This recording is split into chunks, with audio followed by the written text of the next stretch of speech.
السلام عليكم ورحمة الله وبركاته بلي مسلمات كم جرت فيا الحمد لله. إيجانا تشودا لينكي أما سني إرجع خنا بوفتني راتني كتابة جتشودا سوق الرا إن أرجع من هندا.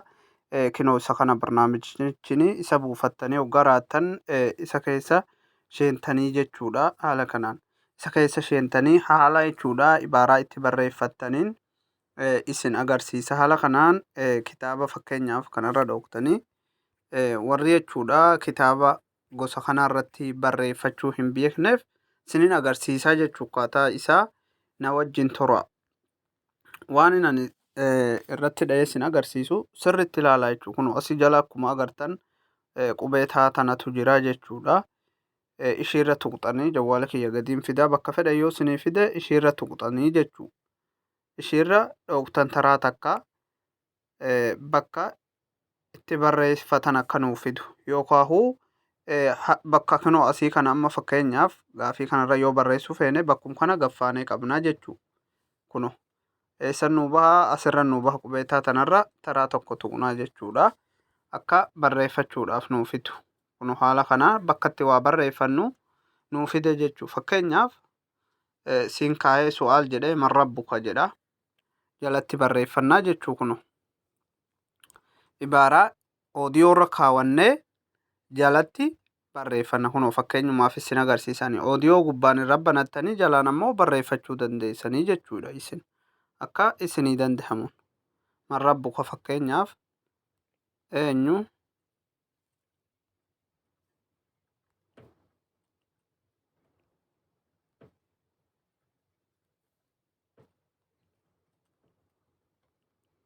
eenyu rabbiin kee fakkeenyaaf haala kanaan barreesse katabaan isaa xixiqqaadha. Guddifachuudhaaf haaluma kanaan eessa tuquu qabna qubee arma jalaa jechuudha. Taalama tanarra tuqna jechuu. Ishiin garanaa qalamii jijjiirti isiin tun immoo guddisachuudhaaf kuno haala kanaan as bunna jechuu kuno akkana bunna jechaadha. Guddifachuudhaaf kuno jalatti jechuu ibaaraa haala kanaan qalamii yoo jijjiiruu feetan asumarra kadiimtuu tanarra tuqxanii kuno gosa kanatti illee jijjiiruu dandeessanii haala kanaan barreessitanii oggaa raawwattan seefi bakki jedhu kuno asii ol jira jechuu. Raayitii tana agartanii taraa tokko ofirra tuqxanii irra isinii sajjalama. Yoo haala kanaan ta'e immoo ammallee irra tuqxan qalamiin kan irra tuqxanii akkana buttanii akka jechuu jala kaawwattan kuno. Man rabbuka eenyu rabbiin kee seef gootaa amma duraa seef goonee irra barbaachisu kalaas. Ammallee gadi dabartaniituma asi tuqxaniituma jechuudha barreeffachuudhaaf yookaan gaffaatanii jaluma qabdan ammas. Ni bakka barruu isinii fidaa rabbii Allahu fakkeenyaaf rabbiin kiyya Allah jette jechuu kunoola.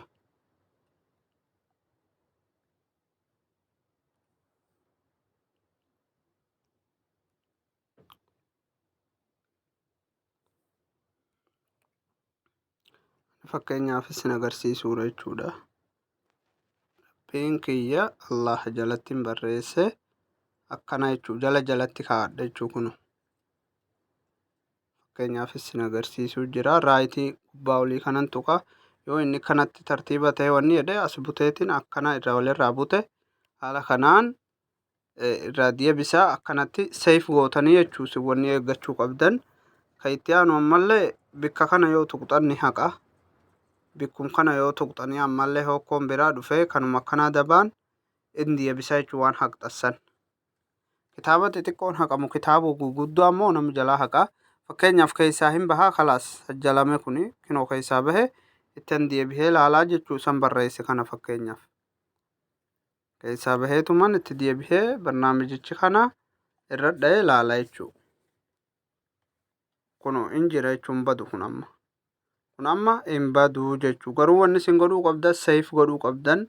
Aggaa barreessitanii raattan raayitii gubbaarra bahu seef gootan kuno kanatti jala jalaan kaa'attanii oofuu dandeessanii jechuu hunda kitaaba tafsiirallee tahee kitaaba adda addaa. Karaan tokko karaa kana karaan tokko immoo amma dura akka isinii hime barnaamija kana jechuu. barnaamija mulaahazaat jettu kana jechuudha.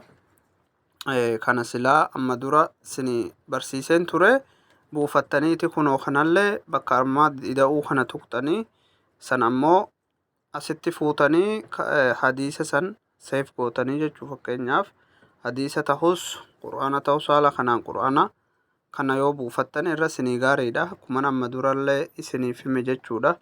Kana buufattanii fakkeenyaaf qur'aana kana koobbii godhachuuf taraa tokko gaffaanee bismillah kanarra qabna. Asii gadii illee akkasuma wanni beeksisa dhufe akirarrallee gaffaanee qabna. Raayitiitti goona. Eegasii immoo bakka jechuudha sheerii kana tuqna. Sheeriin aggaa dhufe koobbii bakka jedhu kana yookaanus akka bakka jedhu kana tuqnaa jechuudha. Taraa tokkoof koobbii godhuuf akkanatti koobbii goone keessaa baane barnaamijattii kanarra dhufne bakka ida'uu jedhe saniin sheenne haala kanaan gaffaanee qabna. Taraa tokkoof asitti seef goone kuno wanni akkana ayatatti jalaa bunne barreeffachuu dandeenya jechuu. Kuno haala kanaan barreeffanne mata duree isaa immoo isa jalaa kanas koobbii haaluma kanaan godhanne gubbaa olii irratti mata duree suuraa gubbaa keenya haala kanaan kanallee keessumaa baatan hoggaa barreessitanii raattan. Fakkeenyaaf idhaa zulzilatil ardu barreessuu feetan kanallee jalumatti gadi buttanii taraa tokko yeroo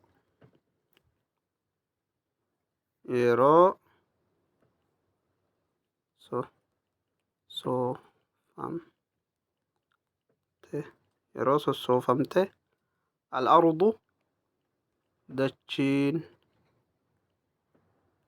kuno jettanii bifa kanaan itti barreessitanii garaattan irruma jalumaan irraa diyeetan. Kuno dileetiin godhina malee isin ta'a. Kuno ammallee irraatti deebi'ee isin agarsiisa nima ta'a jechaan. Garuu yoo dileet gootan ittiin jiru'an dileet ta'e jechuudha. Shabakaa keessa warri shabakaa du'aa qabdan cufaa hoggaa barreessitan ofirraa barnaamija isa kan keessaa sinaa dileet godhee baha jechuu. Yookaan shabakaa jabaa qabaachuu qabda yookaan shabakaa maleellee barreessuu dandeessanii jechuu. Ammaan kana haala kanaan barreesseetiin fixee ture jechuu. Amma dura waanyus 15 gadi suuraa naasiitirra jechuu. Kuno bifa kanaan barreessuu dandeessanii jechuu. Kuno bifa kanaan barreessuu dandeessan karaan tokko karaa kana viidiyoo kana laalaatiin agihaan irraa baradha waan irraa siniin galle gaafachuu dandeessan. Dura garuu hordofa viidiyoo kana takkaan taraa 2-3 deebisaa laala sinii gala fayyadamtanii uummatallee fayyaduu dandeessanii. Wabillaahi tawfiiq wamaa tawfiiqi illaa billah.